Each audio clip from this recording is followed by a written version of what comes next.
It's mailbag time, a Thursday mailbag instead of a Friday mailbag, but still tons of fun. And we have Dave here as well. Dave joining us on the mailbag. So Dave Richards is here. Are you honored? No.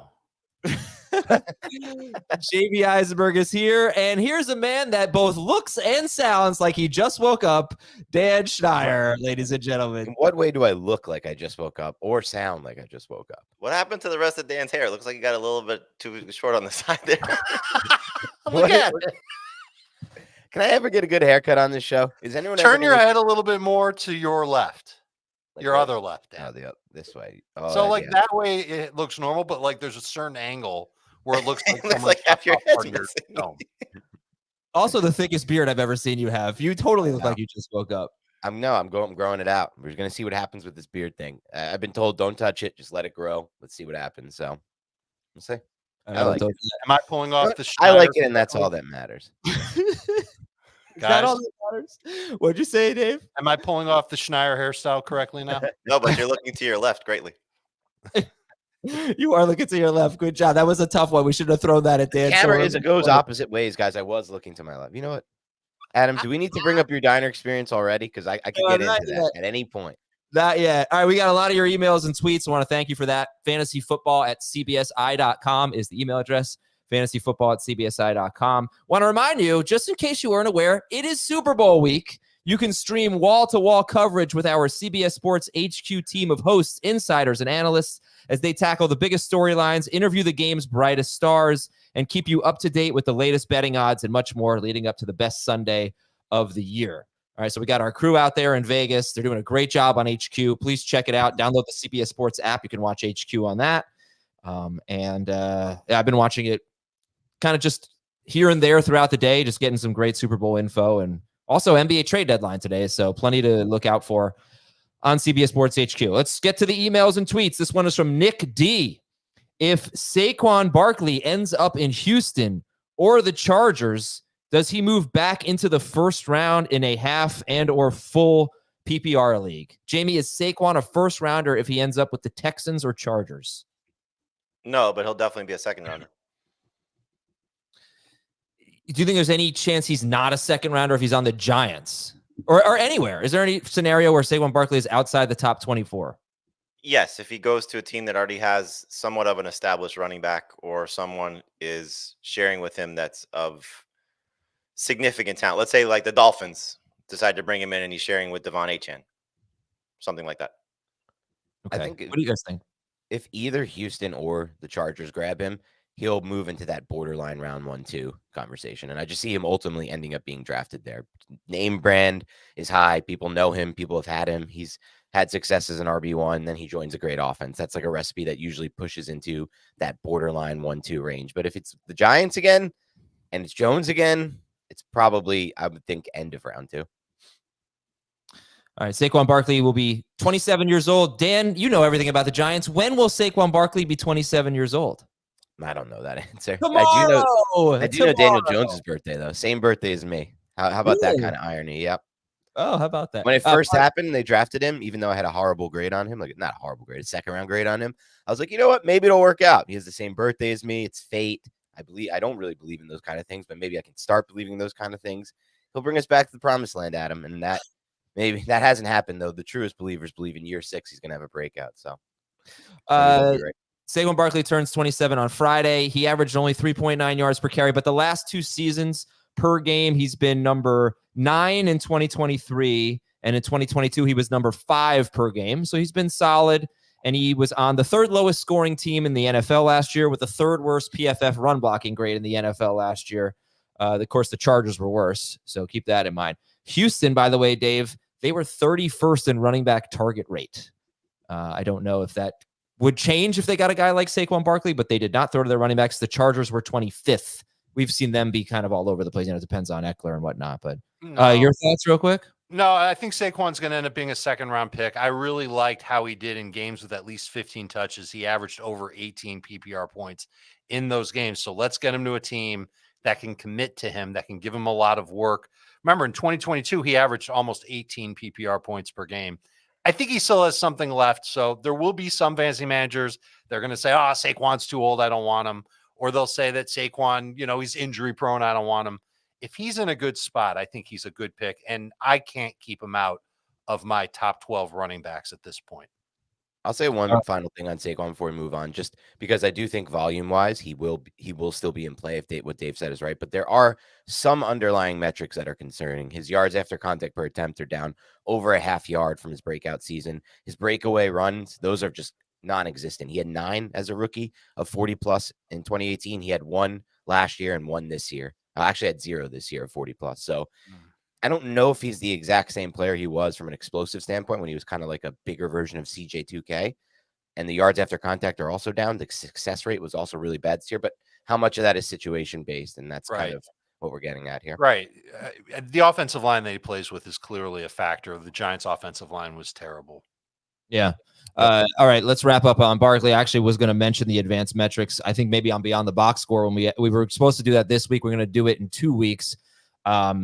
A pretty unbelievably underwhelming advanced metrics for Barkley throughout his entire career, believe it or not. I mean, not in every metric in every situation, but we'll get into that. What did you say about the show yesterday? Dan didn't wake up on time, so you had to scrap it. No, that was not why we moved it. What the heck, Jamey? You don't even know. First of all, did you say that, Adam? No, I didn't say that. Jacob Gibbs, his move to a new apartment, he doesn't have Wi-Fi. Okay. Yeah, he needs to move it. Jamey. And of course, Dan, being the hardworking guy that he is, he's going on vacation next week. All right, Michael Jacobs has our next question here. It says, where is the cutoff of drafting proven players this year versus rookie running backs and wide receivers? Example, Marvin Harrison Jr. goes after A.J. Brown, but before a Jalen Waddle type? He's probably the only one that's going to sneak into the first 3 rounds. Maybe there's going to be the only one of the top rookie receivers, but or Bowers. But I would be surprised if Bowers won't get drafted in the first round. What if Neighbors goes to the Chargers? You don't think he'll sneak in? No, that's what I'm saying. No. Not first round. You're talking about first round. Okay. No, he said first 3 rounds. I don't think 3 rounds. I don't think. Jamey, Malik Neighbors goes to the Chargers. LSU wide receiver goes to the Chargers 5th overall. Is he going to be a top 36 pick? No. It's rare to find rookie wide receivers that. No, Harrison's going to have a lot of buzz. And if he goes to the Cardinals, for example, where there's an opening for a number 1 receiver and, still Kyler Murray playing at a high level, at least we hope, he'll be the one. I'm curious. And clearly the quarterbacks in super flex leagues. Yeah, for sure. They can sneak in. But if you're the Chargers and you draft one of these big receivers, if it's O'Dunn's or Neighbors, I guess it's just a matter of where's Mike Williams in his recovery? What do we expect out of Quentin Johnson? There is some opportunity there, I think. There's a lot of opportunity, but it's also Jim Harbaugh. Greg Roman. He's not exactly the most enticing. So yes, there's opportunity, but to say top 3 rounds, no. I think Harrison is the one that will be drafted and probably ranked somewhere close to the top 24, if not in the top 24, and a lot of buzz, a lot of excitement. You've been hearing about him for 2 years now, and to be a number 1 receiver potentially, that's going to be very enticing. Oh man, what if the Chargers end up with Harrison? How? Trade up? Cardinals don't take him. That's all it's going to take is the Cardinals not taking him. Then someone's going to trade up from. Right, I'd bet anything he's not going. He's not going to be on the board at 5th overall. Well, he'll probably be on. I wouldn't say probably. He'll possibly be on the board at 4th overall. So that I think. Yeah. All right. Okay. Team trade up to get him. Let's say Odunze or Neighbors goes to the Giants. Do they get drafted, Dave Richard, before a Steelers receiver? Would you take George Pickens or one of those guys rookie on the Giants? If it's Neighbors, I might be talked into taking him ahead of ahead of Pickens, I should say, catching passes from Daniel Jones. But Odunze, I don't think I would if he went to the Giants, and it's a close call between Neighbors and Pickens. By the way, just as a aside, Adam, we both mispronounce Odunze's name in different ways. Dave got the right one, so we got to try to hammer that home. It's another Devon Achane kind of thing. Except, I can pronounce that one, but yes. I also love the amount of Giants talk so far. Let's keep this going, guys. Great stuff. Yeah, he's not here to police us. What do we care? From Lee Haynes. I always try to get weapons from the best offenses. Are there any sleeper offenses for next season and specific targets? And then he gave the Bears as an example. Dave Richard. Sleeper offenses for next year. I The just Chiefs, they'll went bounce through. back. Who? Jamey. Who did he say? I missed what Jamey said. The Chiefs will bounce back. Oh, Chiefs will bounce back. Here's one. too soon, Jamey. I'm a football analytics nerd, and so of course I'm going to be a big fan of Zach Robinson going to Atlanta. Former Pro Football Focus data miner, former quarterback, now calling plays for the Falcons with a lot of good pieces there. It wouldn't surprise me in the least if that offense really kicked into high gear. And depending on what that team does at quarterback and what Tennessee does at quarterback, I'm a big believer in Brian Callahan. He's from the Shanahan-McVay coaching tree. He's going to run an offense that will be nothing like what we've seen from Tennessee. So I'm mildly intrigued with what he does there. Those are the first two that come to my mind. What do you guys think? Sleeper offenses?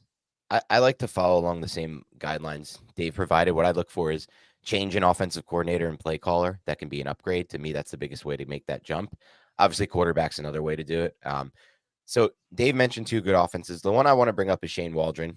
I just think, I know it didn't sound great when they asked Jackson Smith and Jigba. I don't know if you guys saw that clip about him as a play caller yesterday. It was like he had a long pause and it was awkward. But what do you expect? Jackson Smith and Jigba wasn't a big part of his offense and didn't get the ball a lot. So it makes sense. But I think he's a great play caller. And I love the way he designs shot plays for the quarterback. I think that from watching a lot of tape of Geno Smith, there's just so many good designs where there's either a max protector, extra guys in protection, and then he allows the quarterback to kind of roll into a spot in the pocket, find a landing spot and a foundation to throw from, and then open up a lot of downfield throws.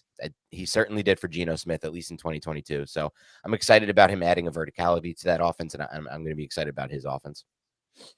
And he's with the Bears now. So, yeah. No, that's okay. So Shane Waldron going from the Seattle Seahawks to now becoming the offensive coordinator for the Chicago Bears. Well, let me get your thoughts. Jamey, we didn't talk about this too much with Kubiak expected to go to the Saints. He's with the 49ers right now. And I don't have the numbers in front of me, but when he was the offensive coordinator for the Vikings, they had a great season. Yep. Dalvin Cook had a great season. Justin Jefferson, that was his second year in the NFL. He exploded. Kirk Cousins, I believe, was the number 9 quarterback per game, something like that. I want to say it was about 4,500 passing yards. So you love guys coming from the 49ers. He's also got experience. He's did well there. The Saints don't excite you on paper, though. But what are your thoughts there? Well, I mean, there certainly are some nice pieces there. Clearly Chris Olave and whatever's going to be left of Alvin Kamara as he goes to the twilight of his career at his age 28 season. Those two guys could still be very productive. The other parts to this is Michael Thomas still there, and how healthy is he? Rashid Shaheed, what he has to potentially offer. A.T. Perry, somebody I like taking a late round flyer on just because I think he's a big body receiver that can make some plays. Certainly in the red zone, we saw that last year. And then we'll see what else they do. Are they going to add to their receiving core? Is it going to be, Juwan Johnson and Taysom Hill again at the tight end spot? Is it going to be, some additions to the backfield? Kendra Miller was somebody I was taking a lot of in keeper and dynasty leagues when he was available, just with the thought of if Kamara's done, and he didn't really show anything. So it's hard to say there's a lot to, base anything on there. But yeah, I mean, anytime you have, I think that the sentiment is the same across the board. You look at where there's talent, and Dave brought up Atlanta. There's obviously a lot of talent there. You could look at Washington. We'll see if Cliff Kingsbury's offense helps those guys, and certainly the quarterback helps those guys. There's a lot of pieces there that you like. So any of these situations where there's talent, and certainly there's still talent in New Orleans, but as Dave alluded to yesterday when talking about the hiring of Kubiak, it feels like this could be a one and done situation across the board, because if they don't make the playoffs, they could all be out the door in New Orleans. I wanted to say Kendra Miller as a sleeper, and then because I really think his fit, it could be really good in Kubiak's system, just from remembering some of what I watched of him at TCU on zone plays. But then I looked, and Alvin Kamara has like a dead cap hit of $18 million somehow next year. Well, I mean, he did battle some injuries at the end of the season, and as at his age, you just wonder. It wouldn't be surprising if he works in as the second guy. And if you're starting to, we always try to say, okay, who's the next this, who's the next that? He could be the next Kyron Williams. And it's not going to necessarily be the same path, because clearly Cam Akers was not not what Sean McVay wanted. And we know that basically from the start because he was never really enamored with him. And he did have the good stretch run at the end of his second year, but who knows how much the Achilles injury took away his production. But you're talking about guys that didn't do much in their rookie campaign and then maybe get an opportunity. It may take 2 years for Miller. But remember, Kyren Williams did not play as a rookie for the most part because of a foot injury and then got this opportunity the second year. Kendre Miller did not play very much in his rookie season for a variety of injuries. And if he ever gets an opportunity, I agree with you, Dan. The fit, I think, just is good in general. He's got speed. He's on turf. Yep. You know, it's going to be he's with a quarterback that will throw to his running backs. You know, so the fit could be fantastic, but he's got a little bit more of a roadblock in front of him as opposed to what Kyren Williams had. All right, next question here comes from Tim from Let Dave Pick a Town in Pennsylvania. Scatterborough. Okay, grade the offseason trade. 10-team half-point PPR, 4-point per passing touchdown, Superflex Dynasty League. Okay, Superflex, 4-point per passing touchdown, half-point PPR. Give up pick 202 and Kyle Pitts. Get Kyler Murray and pick 308. He already has Fields and Lamar, but he has Sam Laporta at tight end. So give up pick 202 in a 10-team league and Kyle Pitts. Get pick 308 and Kyler Murray. I like And it. he has Fields and who? Lamar Jackson. He's worried that Fields gets traded and becomes a bench player or something. I mean, he could be a bench fantasy player. I don't see him being a bench player, at least in 2024. I mean, it's never a bad idea to have a lot of star power at the quarterback spot, especially in a 10-team league, Superflex. You know, so you are giving yourself probably the best quarterback situation in the league, I would assume. The question would be can you then maybe flip one of those guys, most likely Fields, to get something still significant at someplace else? Because Laporta is going to be your tight end. So we like it. I'm going to give it a B+. I'm giving it an A because I just believe the value for Murray is much higher than Pitts, and you're not losing too much going from 202 to the 308 in a 10-team league. And I think Murray, look, we're so starved for quarterbacks in the NFL that even I don't really see any scenario where Murray's not going to be starting for a few more years at the very least. And then Kyle Pitts, it's like, we haven't seen it yet. That's fine. I understand there's been some issues for that, the injury and also the system and the quarterback. But what they're bringing in now, if you look at the past, it feels like it's more going to be heavily, at least in my mind, it's going to be better for Drake London than for Kyle Pitts, the new system they're bringing in. And we'll see if that plays out as expected. But it scares me for sure. It's not going to be bad for Pitts. It's just not. Nothing can be worse. Yeah, exactly. Right. It can't be. It's not going to be maybe what we hope for. Really, it's going to come down to the quarterback. You know, I mean, and you just look at what he's had so far in his career. He had a guy that was a volume passer at the end of his career, really, in Matt Ryan, and you know, threw the ball just all over the place, and that's why he had the targets and the opportunities that he had. Then he had three inept quarterbacks in Mariota, Ritter, and Heineke, and in a bad system. So, I mean, on the surface, you don't want to give up Kyle Pitts, but when you have Laporta, you know, that's going to be the guy you're playing. Could you have gotten maybe more for Pitts? I doubt it. You know, especially in Superflex. So I think he did really well. All right. We're going to take a break here. When we come back, we've got some Vegas questions, some Super Bowl questions, an Aaron Rodgers, Davante Adams questions, a thought on the Bears backfield, and much more. We'll be right back on Fantasy Football Today.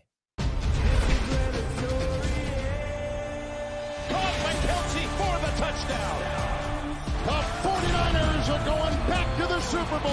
The champs are still in it, headed to Vegas.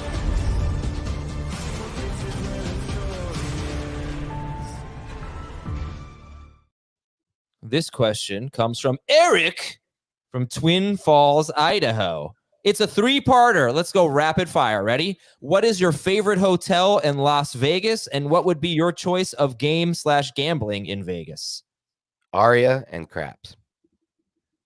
Win and 1-3 no limit.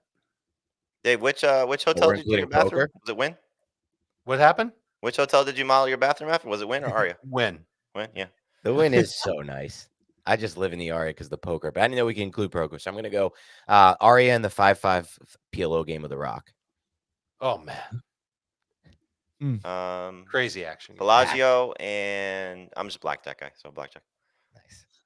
I don't really have an answer to this. I Ugh. forget where I stayed. I've liked every hotel I've stayed at in Vegas. Honestly, like loved that And I'm place. probably staying at like the Luxor, and he's like, "Oh, it's just fancy." I don't know what that means. Of But course, that's how that- but I've stayed off the strip. I've stayed. Where was the last place? It was a nice place. I went there for a bachelor party. Do you Anyway, gamble, Adam? Have you ever gambled? I used to love it. I'm kind of over it. Okay, I'm kind of over it. that's good for you. I'm really actually happy for you that you're. But I over would it. play I blackjack. wish I could get over it. Jamey and I'd find the $5 table so I could just stay there for a long time. No, you're gonna gotta go to downtown Vegas to find. Yeah, a you're $5 going to table Ellis these Island days. then. Yeah, or Ellis Island. If you could start an NFL franchise anywhere, where would it be? That's a good question. It can't be anywhere that already is, right? That makes sense. Yeah, it's someplace new. Good Hawaii. question. Why? I'm gonna say Austin, Texas, even though there's already 2 teams in Texas. I don't care. This is interesting. I care. I have to think about it. I don't care if I'm starting an NFL franchise, I'll make $1 billion every year, no matter where it is. It could be in Scatterboro, Pennsylvania, and it'll. I'll tell you one thing I would do if I started an NFL franchise, no matter where I put it. I would my stadium would be a dome, 100% a dome. Oh, that is so lame. Nope, I want offense, Ever and I know been- my fans ever want been offense. in as a an dome? owner. Have you That's ever not been- why you build a dome, Dan. Yep, I want offense, and my fans want offense, and I don't want to give them a cold weather, terrible team that can't move the football. Then I'm I getting will say- GMs on the hot seat every year. Based on Dan's studio, he would have the best toilets of any NFL stadium.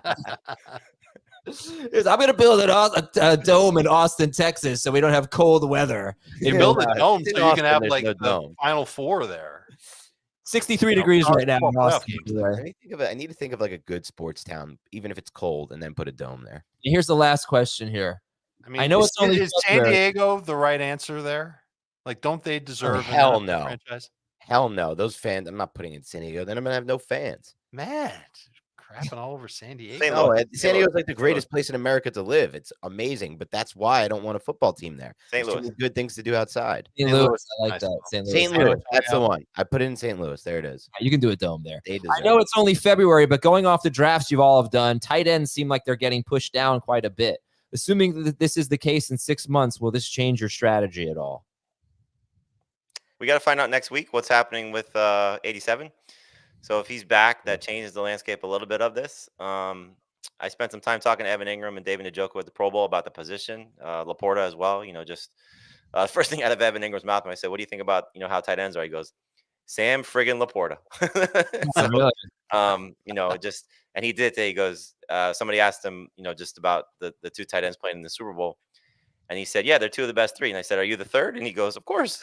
Yeah. Nice. And he said, "I won't tell you the order." But in terms of the position, yeah, it's feeling very robust. When you look at if Kelsey's back and Andrew's healthy, and the 2 young guys that everybody's going to hype up in Laporta and McBride, and now we got Bowers coming into the league. By the way, the photo of Bowers at Radio Row standing next to Rob Gronkowski is hilarious. I recommend go looking it up. Thomas, if you want to grab it and show it, it's pretty funny. Yeah, get it up. But in any event, the position is feeling pretty good, and we did a draft yesterday on Tuesday with our audience. And I, with my 2 of my last 3 picks in a 14-round super flex draft. So take that into account. Cole Kmet and Jake Ferguson. Now, obviously they're not world beaters, but they're probably going to be in the top 12 or borderline top 12 for a lot of people. Both had very successful seasons. I don't know if you want to take both of them. You want to take just one, but that's 708 touchdowns potentially. So good late round value. I think the position's in great shape. I think it is too. There were 7 tight ends last year that averaged over 11 PPR points. One thing that is a little bit. Did he just go underwater there for a second? Go ahead and repeat that. I don't know. That happens sometimes. What happened? It happens sometimes. It sounded like you got drowned out, like a wave just hit Never you. heard at that the beach. before. That was wild. You were at my stadium in Hawaii, and a wave just hit you Yeah. on the North Shore. Now go to Dan's dome, so we don't have any more. It wasn't had nothing to do with you. But go ahead and repeat that stat about 11 points per game. All right, 7 tight ends last year averaged at least 11 PPR points per game. That sounds good on the surface. Only one of them was young, and it was Laporta at 23. I think we need to hope for and then see guys like Kincaid, McBride. And McBride, to be fair, he averaged 10.7 on the season. He was 15 PPR 14.6 points per game to close the year after. Exactly. So he almost counts as somebody that averaged 11, and he's 24. We need to see these younger tight ends start to evolve a little bit more, and then the tight end position will be really good for fantasy. Well, I think what you're looking at is you mentioned Kincaid.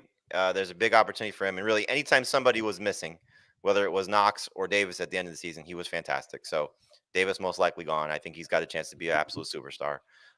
There's a couple guys that I think we haven't seen yet that have the chance to, maybe step up to play a full season of this level. 2 rookies last year in Musgrave and Mayer. The opportunity is huge for those guys.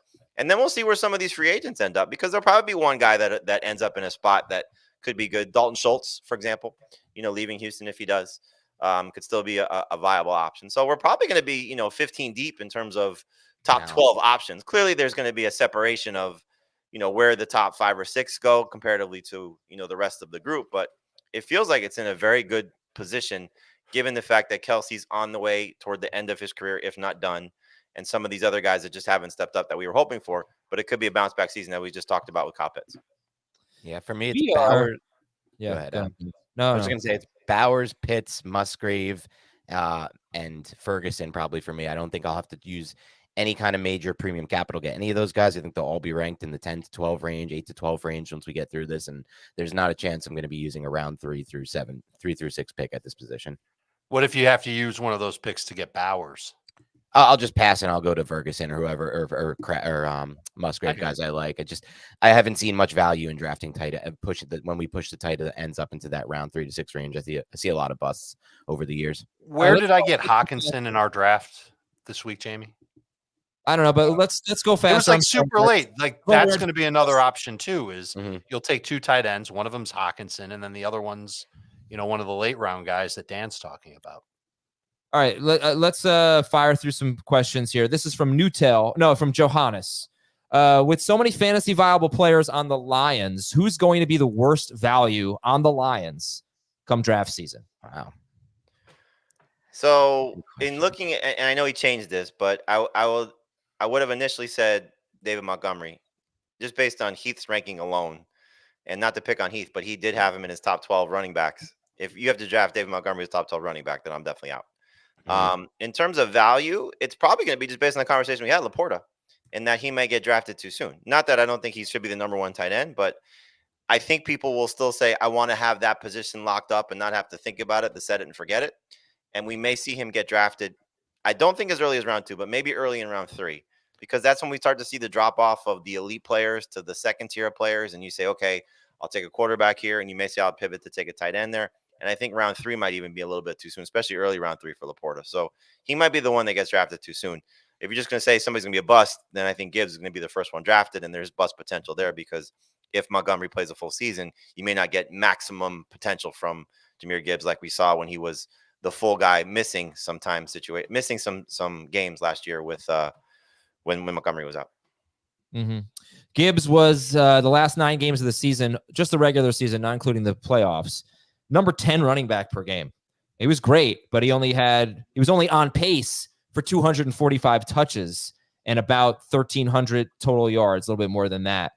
He was great, but again, like as Jamey said, a lot of Montgomery. Next question. Dave, I need a name and city. Bo from Eugene, Oregon. Dear Amanra. Oh, wait. No, this question is from Germany. Sorry. So it's Bo from Germany. Same thing. I won't read the greetings. My friends and I started a 10-team Dynasty League last year. We're planning on expanding it to 12 teams. Did I read this? No. I think I did not read it. We're aiming at... Are you answering that? Well, you actually listen to the episodes, so I respect that, Dan. I think I meant to read it last Thursday, but didn't. We're aiming at conducting an expansion draft with the 2 new teams ahead of the rookie draft, very much like the NHL is conducting theirs. All right, so he needs to keep some players here. He has Mahomes, Bijan, Jonathan Taylor, Achane, Breece Hall, Devontae Smith, Chris Olave. This is a good team. Puka Nacua. Just going to name every great player. Ray McBride. T. Higgins, Jaden Reed, Christian Watson, Kyler Murray. Who do I keep? Let me see how many he gets. 6 players. Wow. Only keep 6 players? You can only keep 6? That's it. Well, can I be the expansion team? Really? And it's a 1 QB league. So he's got to keep Mahomes, right? So Kyler is easy to drop, yeah. 1 QB, yeah, you can. That's great. You can immediately drop Kyler, but you can only keep 6. So we actually got to pick the 6 you want to keep. I think Mahomes and what? Gotta keep Puka. Mahomes, Bijan, Puka, lock those in, right? Yes. Brees Hall for sure. Brees Hall, lock that in. That's 4 locked in. Why wouldn't you lock in Taylor? Because you've got Davante Smith and Chris Olave. Why wouldn't you So lock in just Taylor? wait, just so I understand this. He's not losing all these players potentially. He could, but he's not necessarily guaranteed. Correct. Yeah. Right. I guess, yeah, I would. I mean, So it's either you're prioritizing all your running backs and just saying Right. I'll take my chances at receiver, aside from maybe Puka. well, no, I don't think you keep HN no matter what over Smith or Olave, do you? He's young. I mean, he could be a stud. Yeah. I don't know that you look, it's a 3 receiver league too. And I guess you're Right. keeping Puka, but if you're keeping Bijan and Brees Hall, are you really keeping a 3rd running back in a dynasty league? We know what this position is Right. over Davante Smith and Chris But Olave. he has arguably the 1 and the 2 in dynasty at that position. So there's no chance I'm giving up Bijan and Brees Hall. Yeah, No, yeah. that's fine. We Yeah. lock those in. It's a matter of do you keep HN and Taylor with them? I keep I those would. 2. I keep Puka. Do you keep Mahomes? That's a good question in a 10-team 1 QB dynasty. No, it's now league. 12. It's going to 12. Or 12-team, yeah. I'm keeping Still a Mahomes. good question. I I'm still keeping think I keep Mahomes. All right, so let's say I'm Mahomes, keeping 2 the running running backs and back. Puka. So who are the other 2? If I'm keeping Bijan, Taylor, Achane, Brees Hall, and Puka, No, Achan's not guaranteed. let's say I'm guaranteeing him. I'm not. Wait a These second. are- Wait, if we were starting a dynasty draft right now, all those guys would be top 30 picks. Yeah, but Olave Mahomes would go would ahead of not Achan. Mahomes wouldn't be. The question is, if you're if you're throwing Mahomes back Mahomes would 100% be. in a top 30 I Yeah. think so. over, all right, so fine, you'd keep him over Smith. You would draft him over Olave or Devontae Smith. In a To me, it dynasty comes one down to QB league, yeah. Olave versus Yeah. Mahomes. Over Mahomes. What about Trey McBride? And I'm keeping Mahomes. How do you let that guy go in a dynasty league? Well, yeah, Adam, I know some people will think about Trey McBride. He wouldn't be in my consideration here over these guys, but I know that's a name to consider as well. Okay. And then listen, he'll still have Higgins. For whatever it's worth, he'll still have Watson. Not guaranteed. He'll still have Reed. Well, if he listen, he was only losing 3 guys, 3 per team get taken by the Right. expansion teams. So Right, they so can some of those guys all are of good. these other guys. All right, listen, let's I'm each keeping give the an answer. running backs. I'm keeping Mahomes, and I'm keeping Puka. I'm I'm keeping keeping Mahomes. Puka, Mahomes, Bijan, Brees, McBride, and Olave. I'm going Mahomes, Bijan, Brees, Puka, Olave, and Smith. I'm going with those exact ones, except not Smith. Instead, I'm going to go Jonathan Taylor. So, all right. I think you've got 4 or 5 that are at least consensus there. Yeah. William Cole asks if Davante Adams reunites with Aaron Rodgers in New York City, how does this affect everyone's value, basically? Yeah. Makes Rodgers more attractive, but still not a top 12 quarterback. Adams becomes wide receiver 20 in that range at Ooh, best. that's it. And Wilson is probably wide receiver 18. Oh, I go Adams over Wilson in that scenario personally. Yeah, not at his age for me. That I understand. I just think the rapport will win out there.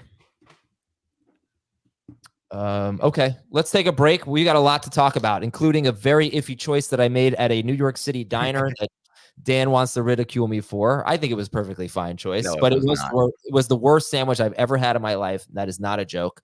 Plus, we have a lot of questions. We have one about Khalil Herbert. Sandwiches you like are bad, so I can't wait to hear this. I also like Adams. Like, I think it was a good decision, and then follows it up with it was the worst sandwich I've ever had in my life. It wasn't my fault. It was bad execution. The decision No, was it was predictable. You went to it. We'll go on. We'll go. over you go for it on 4th down, and the running back. No, dropped- no. It's not the play call. It's the execution. All right, we'll be right back on Fantasy Football Today. The biggest event in sports is coming to the entertainment capital of the world. CBS Sports HQ will have you covered every minute, getting you set with all the critical analysis you need. Ready, set, Vegas. We are back with our mailbag. fantasyfootball@cbsi.com is the email address. Robbie wants to know what our thoughts are on the Bears' backfield next year. Khalil Herbert looked really good at the end of the year, but what about Roschon Johnson? And before you guys answer, let me give this stat. In his career, Khalil Herbert has 11 games with 16 or more carries. He has rushed for 72 or more yards in 10 of them. He has rushed for 97 or more yards in 7 of those 11 games. And also in 7 of those 11 games, Khalil Herbert has scored 15.9 or more PPR fantasy points. He's been pretty damn good when he's gotten the work. But Dave, what are your thoughts on the Bears running backs next year? As it stands now, I would expect a split between Herbert and Roschon. I think the coaching staff, which is mostly still in place, likes Roschon as a passing downs back. Maybe doesn't quite have the explosion that they would want to have from a feature back. And I don't know if Herbert necessarily has a lot of that. But you mentioned just how well Herbert has run the ball when given the opportunity. I think they could also address the position, either in free agency or the draft. Foreman is a free agent. Maybe they bring him back on the cheap, but there will probably be 3 running backs in total that we'll be looking at in Chicago. Oh boy, someone's not happy with me. Joshua in the chat says, Adam would rather talk about his diner experience than check in with his live chat of subscribers. No, I will read some of your YouTube questions at the end of the show, but this is the mailbag show and we talk about stupid stuff a lot. Yeah, things get funky on the mailbag. Most people enjoy it. Sorry, you will get your questions answered though. Don't worry. If Adam doesn't do it, I can do it. You can. All right, listen, I'm just going to say it, Dan. I don't think ordering a chicken parm sandwich at a diner is risky. They should be able to It's very risky. First of all, let me just explain to you what happened. It's just like me going to McDonald's and being like, I wanted my burger medium rare, and look at what I got. He goes to a dingy diner that he finds around the garden, which is not a hotbed for great food. He goes, and when you're at a diner, what do you think's going on back there? You think Nona is back there pounding the chicken breast and making the cutlets, putting them in, and here's the flour, here's the breadcrumbs. I'll put some panko. Let's fry it up. Oh, a sauce. Let's make our sauce from scratch. And no, this is day old sauce, maybe even out of a jar. This chicken cutlet is just frozen stuff. That's like, what are you doing, dude? You don't go to a diner for Italian food.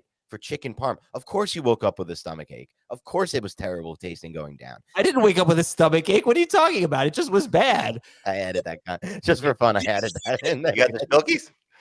No. I mean, what do you expect? Like a diner in New York City by the Garden. Which is not going to be able to have chicken parm. When you go to that, you get a burger. That's it. A burger. And that's basically it. Good. Breakfast food. Pancakes were good. My wife got eggs. Yeah, breakfast food. That's the other route. You go breakfast food or you go burger, and that's it. You call it a day. You don't go chicken parm. You don't need to go anything specific to like a cuisine culture. Yeah. Culture, so right. I was eating it and I was like, this is weird. They put salsa on this chicken parm. Oh, and I'm looking salsa? like, yeah. So on a chicken parm. It was so gross. Is that on the menu? I said to my wife, I missed this on the menu. Like that, there's salsa on it. So then at the end of the meal, I asked the waiter. I was like, "Is this salsa?"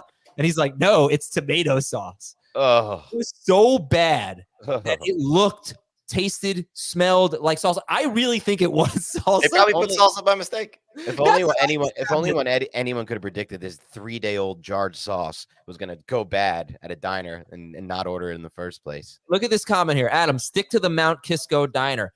Honestly, that's what the problem was. I live near the Mount Kisco diner. It is hands down the best diner in the country.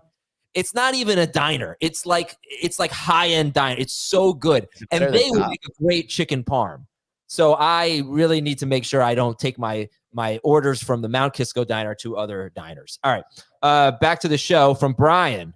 Barbecue is perfect for a party. As I was going to do barbecue, I've actually scrapped that idea. It was $600. I was like, yeah, I don't think we're doing barbecue. We host every year. Go with your arts and farts party? Not my party, Jamey. Someone else's party. They're doing arts and crafts. We host a Super Bowl party every year. What were the choices again to call it? Oh, God. Arts and crafts. Sports and crafts or sparts and crafts? I like arts and farts. Arts and farts is so much better. If anyone has ever seen Wet Hot American Summer, then you're laughing at this arts and farts joke. When New York hosted, we did a deli theme. Smoked turkey and roast beef. We made pastrami. It was great. This year, Vegas is a melting pot, so we're using Kansas City and San Fran cuisine. I like that though. I like host city determining your cuisine. I like that. Yeah, but there isn't a food that Vegas is known for. That's why they're doing San Francisco. And Unless you just have open bar at the party. buffet. Instead of a buffet. Yeah, you can do a buffet. I'll show up. All right. Question from Scott. 10-team non-PPR, 2 quarterback, 3 receivers, no flex. I need to keep 5. Again, 10-team non-PPR, 2 quarterback, 3 receivers. I need to keep 5. Okay, he's got Tua, Trevor Lawrence, CeeDee Lamb, Brandon Ayuk, Devontae Smith, Bijan Robinson, David Montgomery, and Sam Laporta. Oof. Let's Only pick 5? Yeah. And it's 2 QB, 3 wide receivers, no flex, no PPR. I mean, Lamb is obvious. Laporta's obvious. Sure. Bijan's obvious. Bijan's Yeah, obvious. Bijan's That's a quarterback. obvious. All right, we need 2 more, guys. It's a 2 QB league. We need 2 more out of Tua, Lawrence, Ayuk, Devontae, David Montgomery. Tua and Lawrence for me. Yeah, you got to keep the quarterbacks. I actually think I would keep. No, I think Jamey nailed it. You got to keep Laporta over those 2 receivers.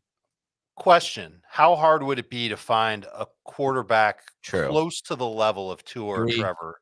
That's I'm a not good keeping point. both. I'm not keeping That's a both. good point, Dave. It's Especially only a 10-team. 10-team league. It doesn't Yeah. sound like it's a dynasty league. Just Right. sounds like it's a regular. Oh, keeper it's not league. dynasty? Okay, yeah. No, then- I think you're going to be able to find a quarterback. Yeah. I don't know if you're going to be able to improve on those quarterbacks. I don't know what your draft position is, and if someone well, else he'll is probably gonna be throw able to back either a get better one of those quarterback. back or a rookie. So, I think I might. Yeah, you can definitely get a rookie. Yeah, I think I might leave Lawrence off and keep Ayuk instead. yeah, that's the way to go. All right, next question from Adam, who says best name out there. Give up 10-team. Well, there goes all the Dan questions that you didn't answer. I hate my name, by the way. 10-team half PPR. Why do you hate the name Adam? It's so boring. I mean, it's literally the oldest name in the book. What would you have preferred? Like, what would you have preferred? I don't understand. Yeah, if you could change your name and wipe Adam Be off. of careful your what you list. say because we're going to call you this for the rest of the No, I would have preferred. Would you go with Myron? No, I would have. I would have preferred Andrew, which is what I was almost named, which I ended up naming my son. So You would be an Andy, I feel like, if you were Andrew. I would not be an Andy. No. Yeah, of course you would 100% not be be an Andy. But you might be the type of guy who's like, I want to go by Andrew at all times. Oh, I Don't still have to call me send you a Andy." picture to put behind you. And I wouldn't be Drew either. I've been trying to get it. I've been like trying to find time to go to Staples and get a huge picture of Jamey behind me. But all right, give up Bijan and Zay Flowers No. for Justin Jefferson in a 10-team half PPR tight end premium league. Oh, tight end premium doesn't play here. Wow, I this do. is. Thank you for that clarification, Dan. I'm processing things in my head, Adam. I'm a little bit slower than you. You have to give me a little bit of time. Yeah, I would do I would keep Jefferson. I would take Jefferson. Yeah. I'd go Bijan and Flowers. What if Flowers is great? You know, he's got a chance to be great. And Bijan, I think, is great. Bijan But could be it's really fun not next year. easy here. So that's two different votes. Jamey, what are you doing? Bijan and Flowers or Jefferson? Jefferson. Does it say Dave? how many receivers you need to start? No. Yeah. We just know it's a tight end premium. I think I would lean toward Jefferson as well. And this is from Mike, a nerd. He may also be tight end eligible at some point, so you get points that way. Jefferson. Jamey shared that he gives university level economics lectures relevant to fantasy football. That's And exactly what I shared. Yes. we just let that slip by. This is incredible. We need an episode to hear what he has to say. Better yet, a lecture series. What do you think, Jamey? You ready for your lecture series? I mean, I'm going to my second college to give a speech to an economics club. Like, it's mind-boggling that will even happen. Professor Eisenberg. in the house. Mind-boggling. When are you publishing your series on fantasy football, your laureate or whatever? I don't even know because I'm an idiot. But like, what do like intelligent people in college do?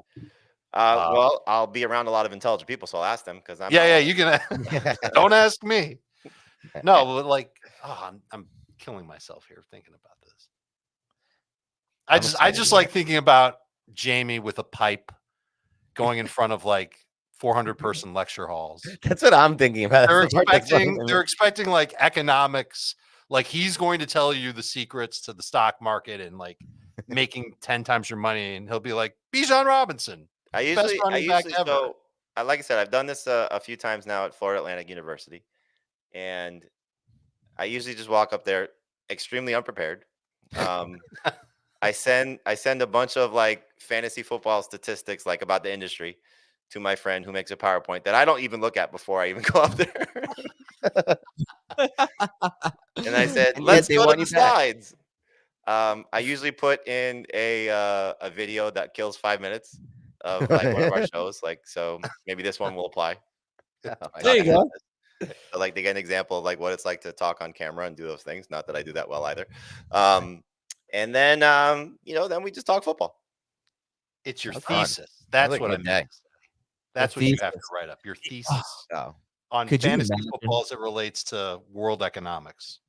Could you imagine having to write a thesis? I am so glad I did not have a major that I couldn't even say a sentence correctly about writing a thesis a minute. So wait, so Adam, you majored in acting? No. Theater. What was the other one that you started with? I majored in broadcast journalism. As part of this, Dave knows this. If you majored in anything communications at Miami, you needed a second major. So my second major originally was economics, which I loved. And freshman year was great.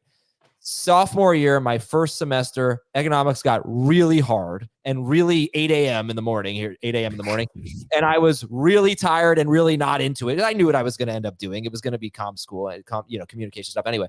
So I was like, nope, this is it. We're done. So then I changed my second major to theater arts. And I spell it Theatre. Yeah.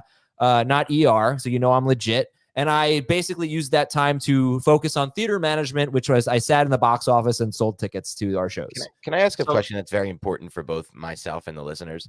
Is there any footage that we can recover of you in a play or acting? No, I never did any of it. I was in one class, and I'll never forget. This was my favorite teacher, actually. And the first day, or one of the first days, he made us stand in a circle, and we had an invisible beach ball, and we had to bop it over to somebody. And as you bopped it over to somebody, you had to make a sound like "Bleh," or whatever. And whoever caught your beach ball had to imitate your sound and then do their own sound, new sound, and send it to someone else. Like, oh my God, what have I gotten myself into? This was a college level class? Yeah, no wonder why they're asking Jamey to give lectures in econ. I'm going to use this in my my speech. Hey, I'm going to pretend to hit a beach ball at you. Make a sound. And then at the end, Jamey will say, that'll be $2,000. Yeah. And so that was one of the things. I did like acting in classes, but no, I never was in a play. I had to volunteer to be an usher at the play, hang lights at the plays. Oh, I hate it. So just so we understand your formative years, you're the backup goalie on soccer team, never played. Yeah. You were a theater major, never acted. Yep. But I did a lot of broadcasting. Dan, are you like me? Are you picturing Adam in like Shakespearean era? I was hoping, man. I was hoping picturing me in a pipe and Adam. I was hoping I could. Like Jamey's a professor. Adam's doing Shakespeare. Dan's complaining about diner food, and I'm eating diner food. Yeah. I don't think I've liked one. I think I liked Hamlet. I hated Shakespeare. That was high school, though. Like every Shakespeare play that I had to read. I've never read or seen a Shakespeare play. You've never been to high school? We didn't do it in our high school. Was that like a class you had? I'm going to the theater this weekend. Very Part of English. What do you see? No, I'm not saying I wouldn't like it. I'm sure Fiddler on the Roof. Okay. Oh, is that Shakespeare? No, I want to see Book of Mormon. Yeah, there he is, Billy Madison. Billy Madison with the skull. Yes, I love it. All right, here's a question from Krana, who asked us about the double dipping yesterday. Between Adam, Dave, Jamey, and Dan. Dan definitely will be the double dipper. I don't think so. No, I don't double dip, but I will say that I don't care if somebody double dips because I don't really believe in. I'm not a big. It's just not something that's going to bother me if I see it. If you four were in a haunted house, who would lead the way out? Not Dave. I've seen him drive. Me, right? I think it would have to be Adam. Yeah, I think it would be me. Yeah. Why did you say that? No, Adam would run away crying. No, I like haunted. I like scary stuff. Oh, haunted house. I didn't even think. Dan get to bring his toilet with him because that's the only time I've ever seen him. What about the time when you Yeah, took but- me out and they had that stick with a burger? Dan would lead us to the bathroom. I True. would lead us out of the house. I would lead us to the- Let's see. Listen, I'm speaking in economics classes. I'll get you out. Yeah. Oh, does Jamey bring up the stick in the burger conundrum when he gives his Oh. presentation? Oh, I might. Yeah. Maybe there's an economical way to eat a hamburger. Let's see. Matt wants to know, when will Adam acknowledge my warning regarding the Eagles back in week 10? So Matt's a long time, very dedicated listener. I don't specifically remember what you said, but apparently I said, no, Jalen Hurts is fine. He's QB2 rest of season. And I don't guess he wasn't. But were there some warning signs for the Eagles that we need to be taking more seriously going into 2024? That'd be my question. Yes. Yeah. And should maybe Jalen Hurts not be QB2? Well, I mean, first off, we got to see if the tush push is banned. That's huge. Yeah. Jason Kelsey retiring is huge. So loss of, I mean, they kind of go hand in hand in a way. Yeah, I think there are some things to be a little bit concerned about. We saw Shane Steichen's absence, and is Kellen Moore the answer?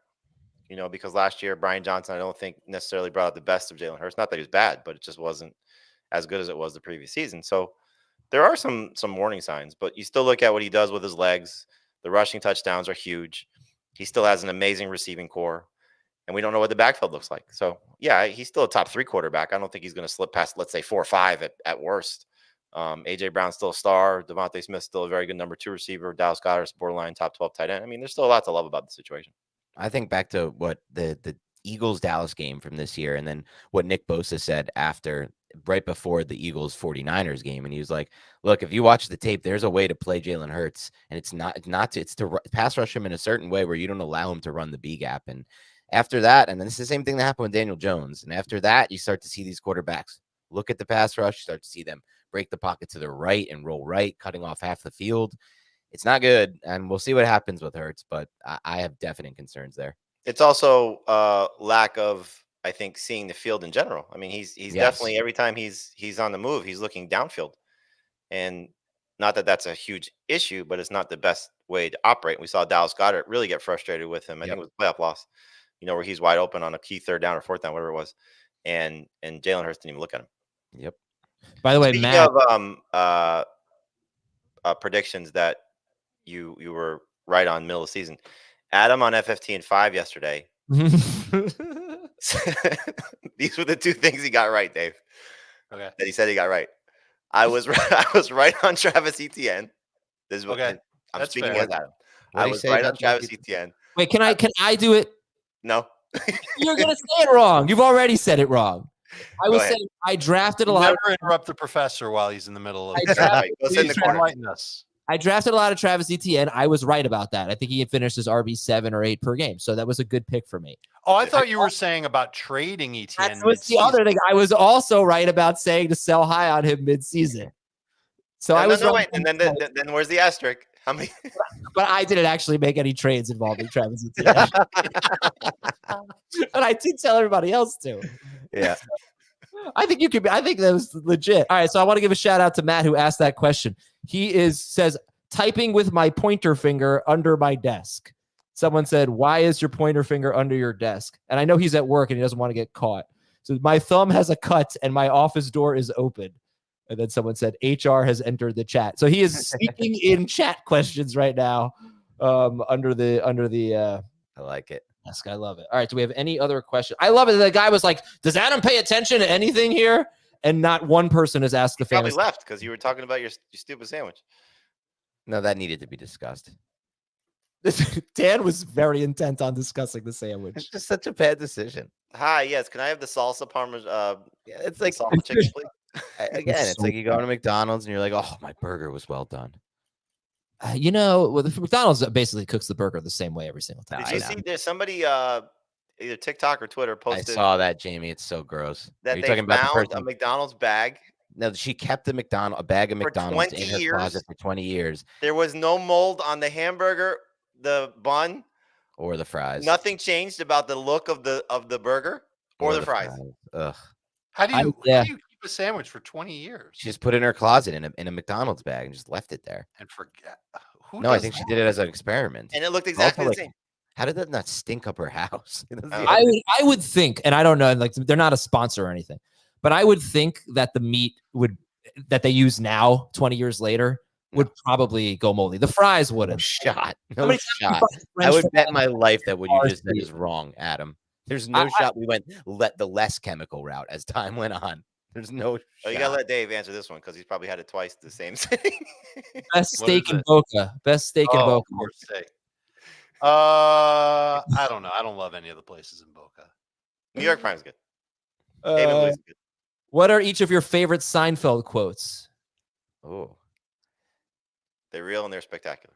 that is a great Yeah, one. that would be yours. I love That would definitely be Jamie's, but I love the John Lovitz episode where he's like, "Good for you, Jack." He's like, "George, you got a rug. Good for you, Jack." That's like that scene is my favorite scene. My favorite is, and you want to be my latex salesman. That's good.